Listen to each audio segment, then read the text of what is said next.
చూపించబోయే రెసిపీ ఏంటంటే ఎలాంటి ఫ్రూట్ లేకుండా సింపుల్గా ఐస్ క్రీమ్ని ఎలా చేసుకోవాలో చూసేద్దాం. దీనికోసం ముందుగా స్టవ్ వెలిగించి ఒక గిన్నెలో పాలను తీసుకొని బాగా మరిగించుకోవాలి.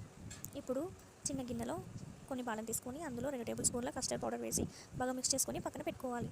ఇప్పుడు స్టవ్ మీద మరుగుతున్న పాలలో 2-3 టేబుల్ స్పూన్ల షుగర్ వేసి కలుపుకొని ఆ తర్వాత ఇందాక మనం కస్టర్డ్ మిల్క్ కలిపి పక్కన పెట్టుకున్నాం కదా, దాన్ని అందులో వేసి 1 మినిట్ వరకు బాగా మిక్స్ చేసుకోవాలి.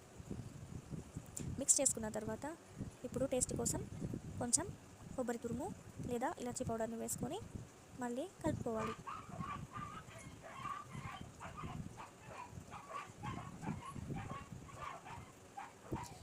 కలుపుకున్నాక ఒక 2 మినిట్స్ బాగా మరిగించుకోవాలి. దీనిని ఇప్పుడు చిన్న చిన్న గ్లాసులో వేసుకోవాలి.